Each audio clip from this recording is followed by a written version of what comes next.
नमस्कार। चार बड़ी खबर में आप सभी का स्वागत है और मैं हूं आपके साथ पूजा वाधवानी। चार बड़ी खबर में सबसे पहले बात करेंगे वाराणसी की, जहां राष्ट्रपति द्रौपदी मुर्मू का 13 फरवरी को प्रथम वाराणसी आगमन हो रहा है। दूसरी बड़ी खबर राजस्थान से है, जहां चुनावी साल होने के चलते प्रधानमंत्री नरेंद्र मोदी एक बार फिर राजस्थान दौरे पर आ रहे हैं और दिल्ली मुंबई एक्सप्रेस हाईवे का उद्घाटन करेंगे। तीसरी बड़ी खबर छत्तीसगढ़ से है, जहां सीएम भूपेश बघेल भेंट मुलाकात कार्यक्रम के लिए आरंग विधानसभा के ग्राम फानसोच पहुंचे। चौथी और आखिरी बड़ी खबर मध्य प्रदेश की राजधानी भोपाल से है, जहां सीएम शिवराज सिंह चौहान की अध्यक्षता में कैबिनेट बैठक हुई और कई महत्वपूर्ण फैसले लिए गए। तो आइए शुरू करते हैं चार बड़ी खबर।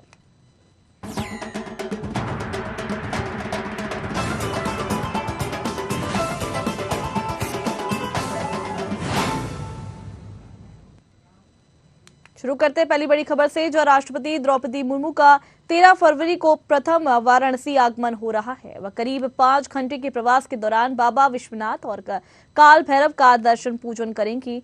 दशाश्वमेध घाट स्थित गंगा आरती देखेंगी। राष्ट्रपति के आगमन के मद्देनजर प्रशासन ने तैयारियां शुरू कर दी हैं।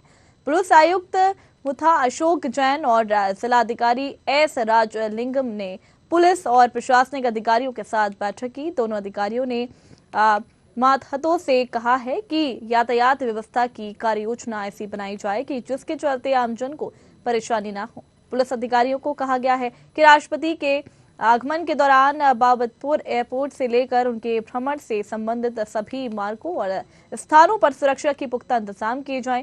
नगर निगम, बिजली विभाग, लोक निर्माण विभाग, पीडीए और पुलिस आपस में समन्वय बनाकर ऐसे काम करें कि प्रधानमंत्री नरेंद्र मोदी के संसदीय क्षेत्र से राष्ट्रपति विशिष्ट अनुभव लेकर वापस लौटें। इस खबर पर ज्यादा जानकारी के लिए हमारे साथ संवाददाता प्रशांत राव हमारे साथ जुड़ गए हैं। प्रशांत, द्रौपदी मुर्मू जो है वाराणसी दौरे पर आ रही हैं, क्या कुछ उनके कार्यक्रम है, कितना महत्वपूर्ण उनका ये आगमन है और किस तरीके से तैयारियां की जा रही है?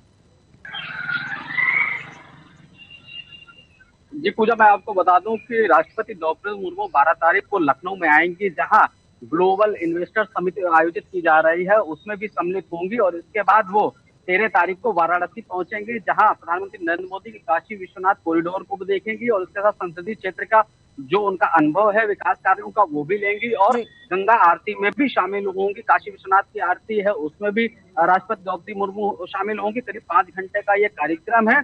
तो यानी कि उत्तर प्रदेश में 2 दिवसीय राष्ट्रपति द्रौपदी मुर्मू का दौरा है और इस दौरे को भव्य बनाने को लेकर उत्तर प्रदेश सरकार पूरी तरीके से लगी हुई है। काशी को भी सजाया गया है और क्योंकि 12 तारीख को ग्लोबल इन्वेस्टर समिति समाप्त हो रही है, उसमें अपना संबोधन देंगे। जो युवा लोग आएंगे, जो इन्वेस्टर्स आएंगे, उनको भारत सरकार के साथ ही उत्तर प्रदेश सरकार ने जिस तरीके से विकास को लेकर जो अपनी रणनीति बनाई है, जिस पर भारत लगातार आगे बढ़ रहा है, उसको भी राष्ट्रपति द्रौपदी मुर्मू बताएंगी। और इसके साथ ही जो आमजन है उनको भी यहाँ पर संबोधन देगी उत्तर प्रदेश में। और इसके साथ ही शाम को 12 तारीख के शाम को राजभवन में विश्राम करेंगे। 13 तारीख को काशी पहुंचेंगी और काशी में भी उनके भव्य स्वागत को लेकर पूरी तैयारियां की गई हैं। जगह जगह सुरक्षा के कड़े प्रबंध किए गए हैं।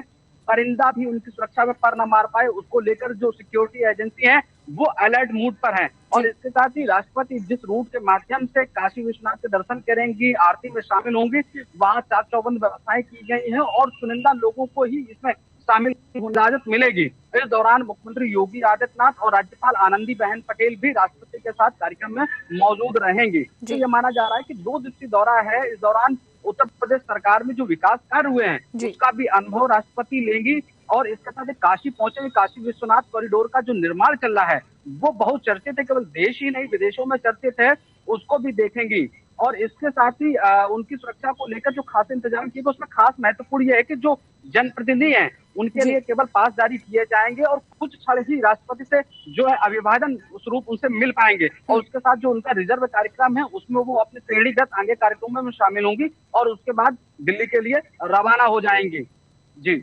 जी बिल्कुल। द्रौपदी मुर्मू आ रही हैं वाराणसी। अगर बात करें सुरक्षा के मद्देनजर, तो सुरक्षा के मद्देनजर वहां पर काफी पुलिस बल तैनात किए जाएंगे उनकी सुरक्षा के लिए। लेकिन अगर बात करें तो आमजन को अगर कोई भी दिक्कत का सामना ना करने पड़े, उसके लिए क्या कुछ व्यवस्था की गई है?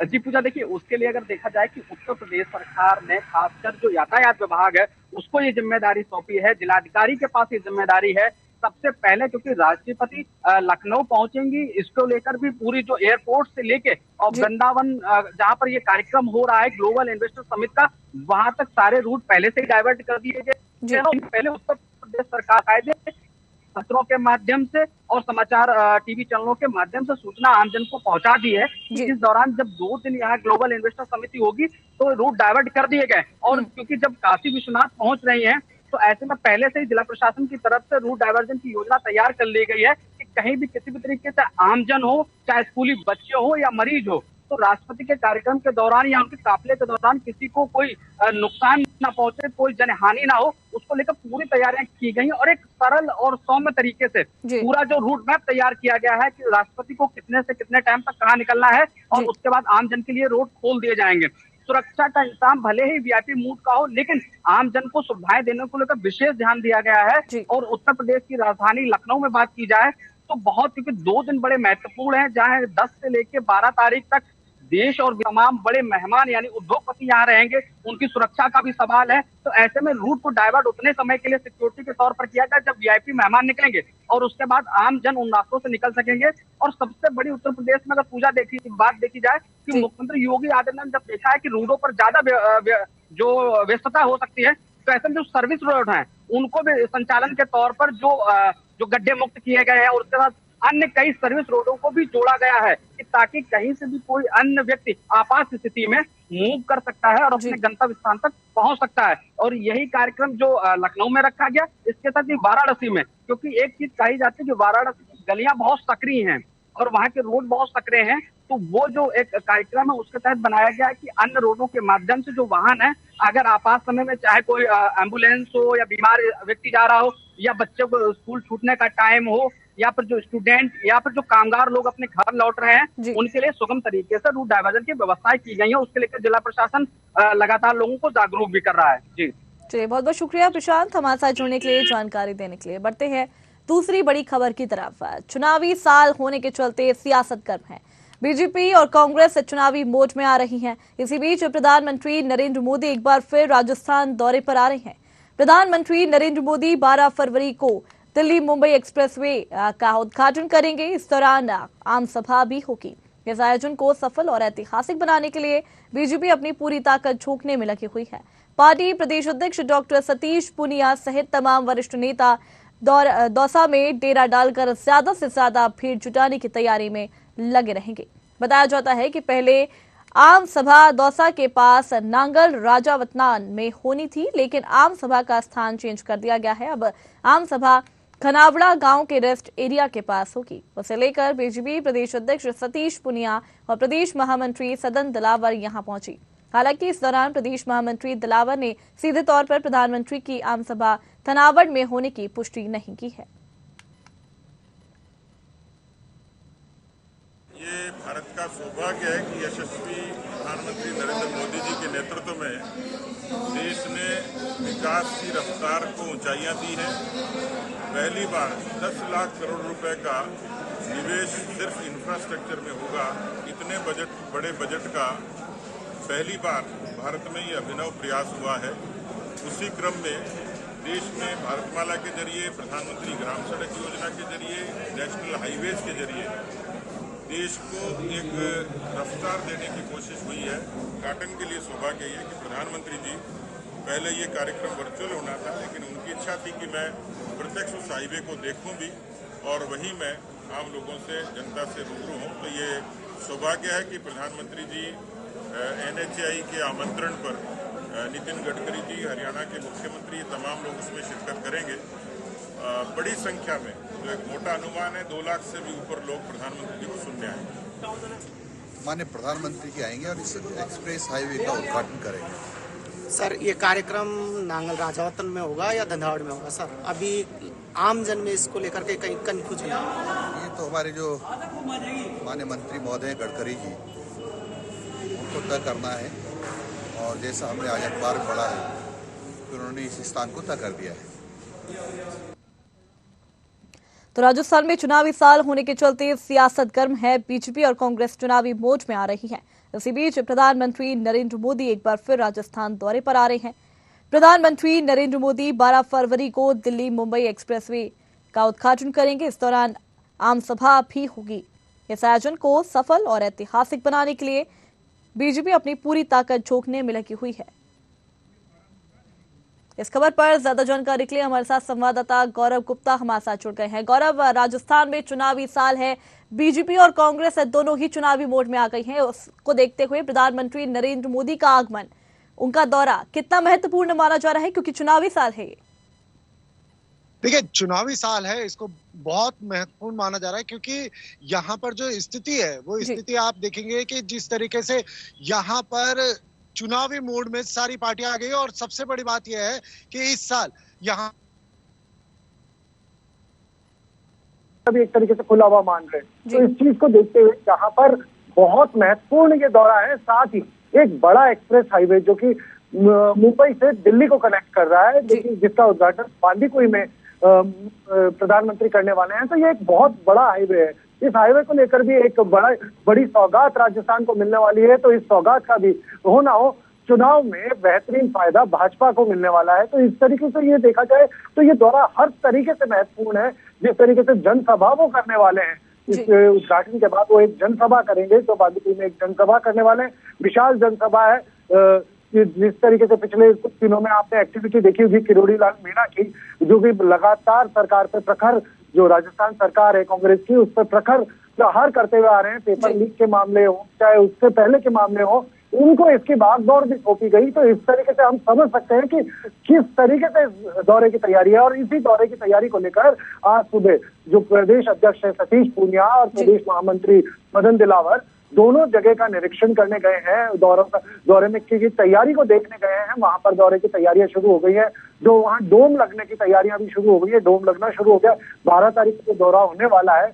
5 दिन पहले से पूरी तैयारियां, उससे पहले भी लगातार इसका प्रचार प्रसार किया जाता रहा है। हालांकि ये उद्घाटन पहले 4 तारीख को होने वाला था, पर दौरे और उद्घाटन को एक दिन कर करके बीजेपी इसका भरपूर फायदा लेने की फिराक में है और पूरी तरीके से इसको चुनावी माहौल के दौरान बुनाने की फिराक में लगी हुई है कि किसी भी तरीके से इस मौके को हर तरीके से चुनावी रूप हो, चाहे किसी भी तरीके से जनता को लुभाने का रूप हो, हर तरीके से बीजेपी इस मौके को कहीं चूकना नहीं चाहती दिख रही है। हर तरीके से इसको अपनाती दिख रही है और हर तरीके से इसको बुनाती हुई नजर आ रही है। बिल्कुल, राजस्थान में देखा गया कि चुनावी साल तो है ही, साथ ही लोकसभा चुनाव भी नजदीक आने वाले हैं। उसको देखते हुए प्रधानमंत्री नरेंद्र मोदी का राजस्थान दौरा है। पहले भी ऐसा देखा गया है कि जब वो गुजरात दौरे पर थे, गुजरात में जिस तरीके से प्रचार प्रसार किया था, बीजेपी ने जीत हासिल की थी। राजस्थान दौरे पर आ रहे हैं प्रधानमंत्री नरेंद्र मोदी, क्या लगता है क्या स्थिति हो सकती है? क्योंकि राजस्थान में ये देखा गया है कि एक बार कांग्रेस की सरकार होती है और एक बार बीजेपी की सरकार होती है। कांग्रेस की सरकार थी, अब क्या लगता है? देखिए, जिस तरीके से राजस्थान का ट्रेंड रहा है उसमें तो यही देखने को मिलता है कि पिछले करीब लगातार देखें हम 30 सालों से अधिक हो गए जहां पे लगातार ये सिस्टम चलता आ रहा है कि एक बार बीजेपी और एक बार कांग्रेस। हालांकि इस बार मुख्यमंत्री ने दावा भी किया है कि हम इस ट्रेंड को तोड़ेंगे और 10 तारीख को वो बजट को कुछ इस तरीके से प्रचार कर रहे हैं कि बजट कुछ इस तरीके का आने वाला है जो कि जनता के लिए बेहद फायदेमंद होगा। और उसके बाद 12 तारीख को ये रैली होने जा रही है, उद्घाटन होगा। उसके बाद वहां पर जनसभा होगी। प्रधानमंत्री नरेंद्र मोदी खुद आएंगे, जो कि प्रधानमंत्री नरेंद्र मोदी एक बहुत लोकप्रिय नेता हैं। अगर हाल ही में दुनिया में नंबर 1 लोकप्रियता में दुनिया में नंबर 1 आए हैं एक रिपोर्ट के मुताबिक। तो इस तरीके से अगर देखा जाए तो उनकी लोकप्रियता को यहाँ पर बीजेपी पूरी तरीके से बुनाने में लगेगी। साथ ही एक सौगात बड़ी, जो जैसा कि हमने पहले भी बताया कि राजस्थान को मिलने वाली है। और साथ ही जो ट्रेंड देखा जाए उस ट्रेंड के हिसाब से तो कहीं ना कहीं हर तरीके से फायदे में इस समय बीजेपी नजर आ रही है। हालांकि जिस तरीके से बजट को लेकर मुख्यमंत्री बातें कर रहे हैं, तो अगर बजट में कुछ ऐसा क्या कर दिखाते हैं मुख्यमंत्री जो कि अब तक नहीं हुआ है, वो देखने वाली बात होगी। 10 तारीख को भी हम इस पर लगातार नजर बना के रखेंगे कि बजट पे किस तरीके से हमें क्या ऐसा कुछ एक प्रधानमंत्री मुख्यमंत्री जिस चीज को बोलते आ रहे हैं कि हम कुछ ऐसा करेंगे जो कि युवाओं के लिए और सभी के लिए, प्रदेश की जनता के लिए बहुत बड़ी सौगात होगी।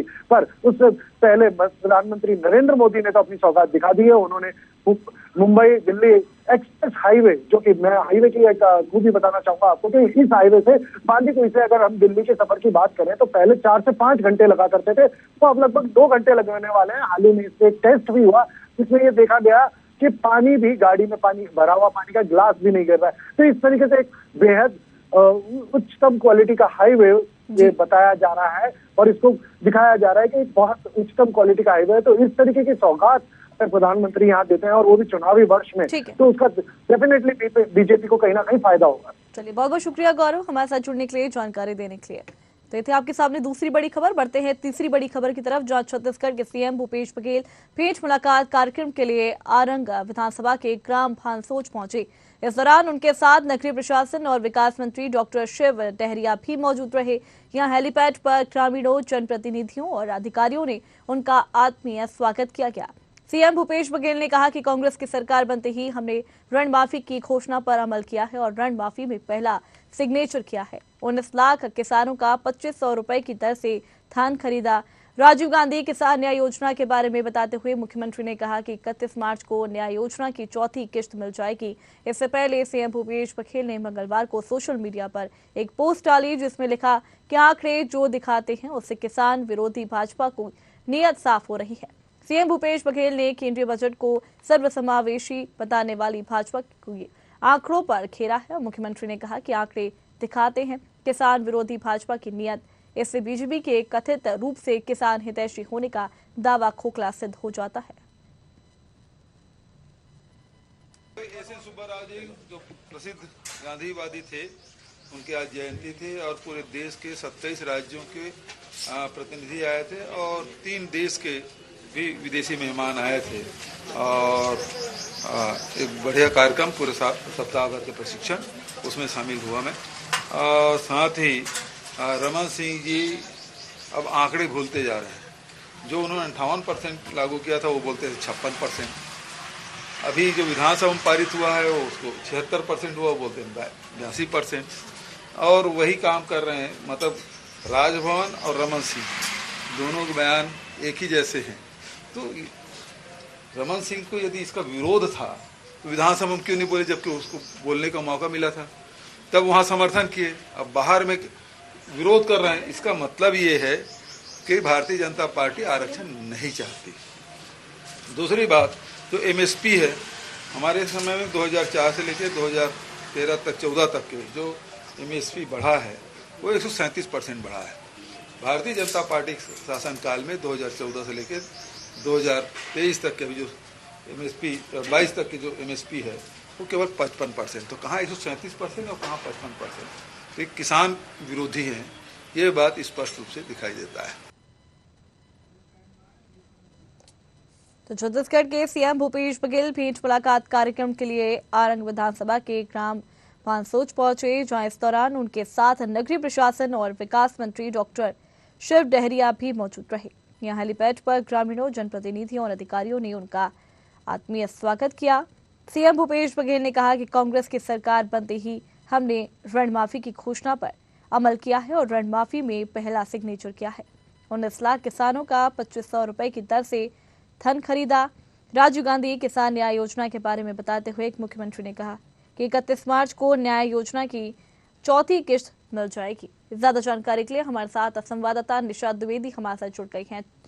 निशा, सीएम भूपेश बघेल का भेंट मुलाकात कार्यक्रम लगातार जारी है, विकास कार्यों की सौगात दे रही है, योजनाओं की सौगात दे रहे हैं लोगों को लुभाने के लिए, और चुनावी साल भी है। किस तरीके का ये जो भेंट मुलाकात कार्यक्रम है, चुनावी साल है, चुनावों में किस तरीके से असर दिखाएगा? बिल्कुल पूजा, मुख्यमंत्री भूपेश बघेल इस समय भेंट मुलाकात कार्यक्रम के तहत आरंग पहुंचे हैं। वहां पर भानसोल में जो उनकी आज सभा का आयोजन किया गया था, जिसमें वो ग्रामीणों से रूबरू हो रहे थे, जन चौपाल लगाई गई थी, जहां पर जो भेंट मुलाकात के दौरान जो किसान है उनसे चर्चाएं की जा रही थी कि किस प्रकार जो योजनाएं चलाई जा रही हैं उनका कितना लाभ जो है किसानों को मिल पा रहा है, महिलाओं को मिल पा रहा है। हमने देखा कि राजीव गांधी किसान न्याय योजना की मुख्यमंत्री भूपेश बघेल बात कर रहे थे, जिसके तहत कल ही जो 8 करोड़ 23 लाख रुपए की किस्त थी उसका अंतरण कार्यक्रम रखा गया था वर्चुअल तरीके से। उसके बारे में बात की मुख्यमंत्री ने और ये भी बताया कि राजीव गांधी न्याय योजना की जो चौथी किस्त है वो भी 31 मार्च मार्च तक जो है ग्रामीणों के खातों में, किसानों के खातों में पहुंच जाएगी, उसको भी लेकर निसंकोच रहे हैं किसान। और इसी के साथ जो रूरल इंडस्ट्रियल पार्क लगाए जा रहे हैं गौठानों में, जिस प्रकार गौठानों को बढ़ावा देने के लिए महिलाओं स्व सहायता समूहों को जो है रोजगार उपलब्ध कराने के लिए जिस तरीके से भूपेश बघेल की सरकार काम कर रही है, उनके बारे में भी अनगिनत चर्चाएं आज मुख्यमंत्री करते हुए नजर आए। और इसी के साथ गोबर जो 2 रुपए प्रति किलो के हिसाब से खरीदा जा रहा है, 4 रुपए प्रति लीटर के हिसाब से जो गौमूत्र खरीदा जा रहा है, जिससे जीवामृत और ब्रह्मास्त्र बनाया जा रहा है। और ये 2 क्वालिटियां अभी तक छत्तीसगढ़ में उपलब्ध है, जिससे जो है आय भी अच्छी हो रही है और गौठानों में जो कार्य है वो भी तेजी से प्रगति कर रहा है। गोबर की अगर बात करें तो गोबर से पहले देखा था कि कुटीर उद्योग, लघु उद्योगों को बढ़ावा देने की दिशा में काम किया जा रहा था, जहां गोबर के दिए बनाए जा रहे थे, उसके बाद अगरबत्ती बनाई जा रही थी, और अब वहीं गोबर से बिजली बनाने की जो मुहिम है वो भी छिड़ी, और उसी के साथ गोबर पेंट बनाने की जो मुहिम थी वो भी दिखाई दे रही है। अब तक अगर छत्तीसगढ़ में बात करें तो 17,000 लीटर से ज्यादा जो है गोबर पेंट बनाया जा चुका है। 22 लाख से ज्यादा की आय गोबर पेंट के माध्यम से हुई है। अब इसे विदेशों तक भेजने की जो कोशिश है वो जारी की जा रही है, और प्रदेश के साथ ही देश के अलग अलग हिस्सों में भी जो गोबर पेंट का महत्व है वो समझाने और इसे उपलब्ध कराने की जो कोशिश है वो सरकार कर रही है। तो तमाम ऐसे मुद्दे थे जो जनता से जुड़े थे, और उन्हीं मुद्दों को लेकर भूपेश बघेल आज जब भेंट मुलाकात कार्यक्रम में गए हुए हैं आरंग, तो वहाँ जो लोग हैं, जो किसान हैं, उनसे इसी बारे में चर्चा कर रहे थे। जो किसानों की बात करें तो धान खरीदी का जो आंकड़ा देखा गया था कि 110 लाख मैट्रिक टन का जो आंकड़ा था किसानों धान खरीदी का, उस पर भी मुख्यमंत्री भूपेश बघेल ने चर्चा की कि अब तक 107 लाख मैट्रिक टन जो धान है उसका उठाव किया गया है, और आंकड़े के बहुत करीब हम पहुंच चुके थे। 5 सालों की अगर हम बात करते हैं तो 5 सालों में हमने देखा कि पहले अगर 2018-19 की बात की जाए तो उस समय जो किसान थे जिनका पंजीयन किया गया था धान खरीदी के लिए, उनका आंकड़ा लगभग 10 लाख था। लेकिन इन 5 सालों में अगर अनुमान लगाया जाए तो 10 लाख और जो किसान है वो आंकड़े में शामिल हुए हैं, और अब इस बार जो पंजीयन का आंकड़ा देखा जा रहा है वो 23 लाख के करीब पहुंच चुका है। तो ये भी एक सरकार की बड़ी उपलब्धि है कि इतने किसानों को और जोड़ा गया है। इसी के साथ जो धान उठाव केंद्रों की अगर हम बात करते हैं तो पहले इतने ज्यादा केंद्र नहीं बने हुए थे, 15,000 के लगभग जो धान उठाव केंद्र है वो थे। लेकिन इस बार 23,000 से ज्यादा जो है धान उठाव केंद्र बनाए गए, माफ कीजिएगा 2600 से ज्यादा जो है धान उठाव केंद्र बनाए गए थे, जिस पर किसान पहुंच रहे थे। कई सारी ऐसी सेवाएं उपलब्ध कराई गई, बाहर जाने की जो समस्या देखने को मिल रही थी वो भी नहीं मिली, और इसके साथ ही धान के लिए जो ऐप बनाया गया था जिसके माध्यम से किसान अपना धान जो है वो आसानी से धान उठाव केंद्रों तक पहुंचा रहे थे। तो ये तमाम जो बातें थी मुख्यमंत्री भूपेश बघेल आज किसानों के सामने रख रहे थे, आम सभा में संबोधित कर रहे थे, और चुनावी मुद्दा भी यही रहेगा इस बार। अगर छत्तीसगढ़ की हम बात करते हैं तो धान, धर्मांतरण और धर्म, यही वो मुद्दे होंगे जिनको लेकर बीजेपी और कांग्रेस जो है वो जमीनी स्तर पर तैयारियां कर रही है, और इन्हें लेकर जो है जनता से रूबरू हो रही है, और इन्हीं मुद्दों को लेकर ये चुनाव पर भी उतरेगी। लेकिन आगामी चुनाव को देखते हुए जिस प्रकार भूपेश बघेल और उनकी सरकार जो मेहनत कर रहे हैं, और जिस प्रकार लोगों से रूबरू हो रहे हैं, और अपनी योजनाओं का जो क्रियान्वयन हो रहा है उसकी चर्चाएं भी कर रहे हैं, और समस्याओं को सुनकर उसका निराकरण करने की कोशिश भी कर रहे हैं। तो आगामी जो चुनाव होने वाले हैं उसको देखते हुए ये कहना गलत नहीं होगा कि दोनों ही पार्टियां अपना दमखम दिखा रही हैं, लेकिन चुनाव के नतीजे ही ये तय करेंगे कि किसने कितना दम लगाया और किसने कितनी जो योजनाएं थी वो लोगों को कितनी पसंद आई। जी पूजा। चलिए, बहुत बहुत शुक्रिया निशा हमारे साथ जुड़ने के लिए, जानकारी देने के लिए। तो ये थी आपके सामने तीसरी बड़ी खबर। बढ़ते हैं चौथी और आखिरी बड़ी खबर की तरफ, जहां सीएम शिवराज सिंह चौहान की अध्यक्षता में मंगलवार को कैबिनेट बैठक हुई। इस कैबिनेट बैठक में कई महत्वपूर्ण फैसले लिए गए हैं। बैठक में सबसे बड़ा फैसला ये लिया गया कि अब विवाहित बेटियों को भी अनुकंपा नियुक्ति दी जाएगी। बता दें कि अभी तक अनुकंपा नियुक्ति में विवाहित महिला के लिए ऐसा कोई प्रावधान नहीं था। मंत्री विश्वास सारंग ने कैबिनेट के फैसलों की जानकारी दी।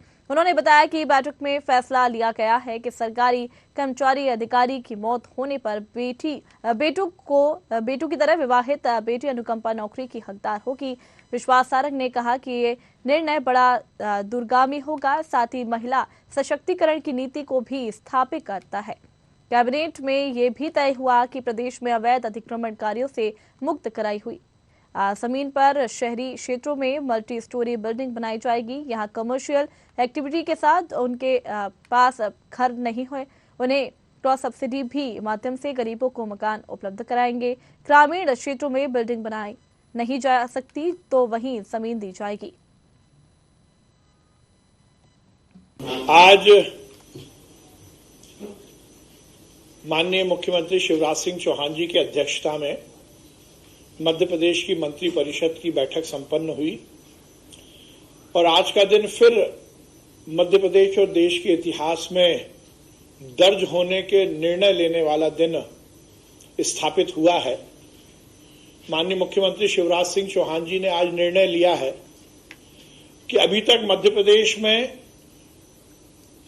अनुकंपा नियुक्ति की जो नीति थी उसमें केवल जो शासकीय कर्मचारी या अधिकारी जिनकी मृत्यु हो जाती थी उनके केवल पुत्र को ही अनुकंपा नियुक्ति देने की पात्रता या लेने की पात्रता थी। यदि कोई वैवाहिक बेटी है तो उसको ये पात्रता नहीं होती थी। आज माननीय मुख्यमंत्री जी ने निर्णय लिया है कि अब अनुकंपा नियुक्ति की पात्रता बेटों के साथ मृतक अधिकारी कर्मचारी की बेटी को भी होगी। तो सीएम शिवराज सिंह चौहान की अध्यक्षता में मंगलवार को कैबिनेट बैठक हुई है। इस कैबिनेट बैठक में कई महत्वपूर्ण फैसले लिए गए हैं। बैठक में सबसे बड़ा फैसला ये लिया गया है कि अब विवाहित बेटियों को भी अनुकंपा नियुक्ति दी जाएगी।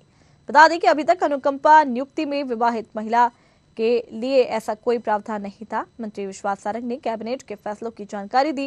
उन्होंने बताया कि बैठक में फैसला लिया गया है कि सरकारी कर्मचारी अधिकारी की मौत होने पर बेटों की तरह विवाहित बेटी अनुकंपा नौकरी की हकदार होगी। विश्वास सारंग ने कहा कि ये निर्णय बड़ा दूरगामी होगा, साथ ही महिला सशक्तिकरण की नीति को भी स्थापित करेगा।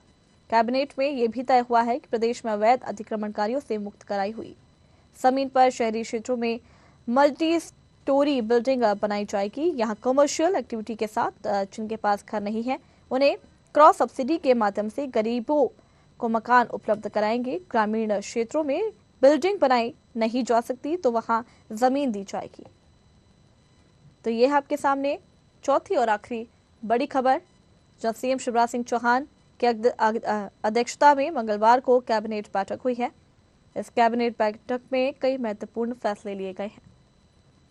बैठक में सबसे बड़ा फैसला ये लिया गया है कि अब विवाहित बेटियों को भी अनुकंपा नियुक्ति दी जाएगी। बता दें कि अभी तक अनुकंपा नियुक्ति में विवाहित महिला के लिए ऐसा कोई प्रावधान नहीं था। मंत्री विश्वास सारंग ने कैबिनेट के फैसलों की जानकारी दी। इस खबर पर ज्यादा जानकारी के लिए हमारे साथ संवाददाता विवेक सिंह हमारे साथ जुड़ गए हैं। विवेक, चुनावी साल है ये और बीजेपी की कैबिनेट बैठक लगातार जारी है। कई महत्वपूर्ण फैसले भी यहाँ पर लिए जाते हैं और आज एक महत्वपूर्ण फैसला यहाँ पर लिया गया है कि अब विवाहित बेटियों को भी अनुकंपा नियुक्ति दी जाएगी। क्या कुछ तमाम जानकारी आपके पास को लेकर? बिल्कुल, निश्चित रूप से अगर हम बात करें जिस तरीके से आज शिवराज कैबिनेट की बैठक आयोजित की गई थी और इसमें कई महत्वपूर्ण फैसले लिए गए, जिसमें सबसे महत्वपूर्ण फैसले की अगर हम बात करें तो कहीं ना कहीं निश्चित रूप से अनुकंपा जो उसमें बदलाव किया गया है। अभी तक अगर हम बात करें तो सिर्फ किसी शासकीय कर्मचारी या अधिकारी की मौत होती थी तो उनके बेटे को ही अनुकंपा नियुक्ति दी जाती थी। इस नीति में अब मध्य प्रदेश की सरकार ने बदलाव किया है। अब अगर विवाहिता बेटी थी तो उसको भी अनुकंपा नियुक्ति दी जाएगी। इसका फैसला आज की बैठक में लिया गया है। तो महत्वपूर्ण फैसला है कहीं ना कहीं। तो निश्चित रूप से अगर इसमें एक और प्रावधान है, अगर किसी एक से ज्यादा दो लड़की होती हो, दोनों विवाहिता होती है, किसी भी तरीके से अगर विवाद की स्थिति बनती है, इसको लेकर भी कमेटी का गठन किया जाएगा, जिससे कि किसी भी तरीके की विवाद की स्थिति बनती है तो उसको सुलझाया जा सके। साथ ही अगर हम बात करें तो अब एक और फैसला जो सरकार ने लिया है कैबिनेट की बैठक में, और माफियाओं से जो जमीन छुड़ाई गई है, इन जमीनों पर अब गरीबों के मकान बनाए जाएंगे। जिस तरीके से मुख्यमंत्री शिवराज सिंह चौहान ने ऐलान किया था कि जो शासकीय भूमि पर दमंग या फिर माफिया गुंडे जो कब्जा करके बैठे थे, जिनसे जमीनें छुड़ाई गई हैं, अब उन जमीनों पर शासकीय मकान बनाए जाएंगे गरीबों के लिए। तो कहीं ना कहीं एक महत्वपूर्ण की बैठक में यह भी फैसला लिया गया है। साथ ही अगर हम बात करें जो बेगा शहरिया और भारिया आदिवासी हैं, जो पिछड़ी जातियों से आते हैं, उनको लेकर भी कहीं ना कहीं सरकार ने एक बड़ा फैसला लिया है उसको लेकर अगर हम बात करें तो मुख्यमंत्री दुधारू गाय कार्यक्रम की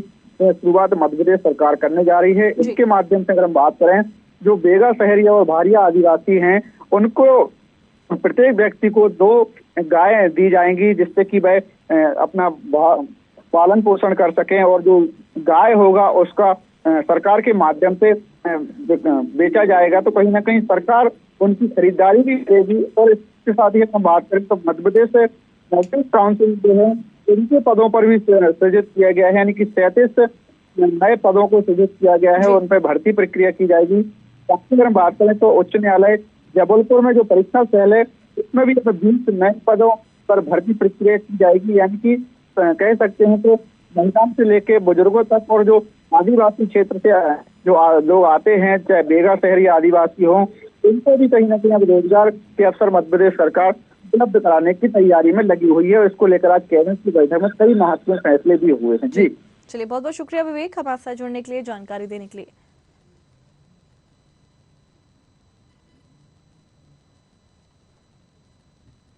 तो थी आपके सामने 4 बड़ी खबर। अगली बार फिर मिलेंगे 4 नई बड़ी खबरों के साथ। तब तक के लिए देखते रहिए न्यूज़ 8। नमस्कार।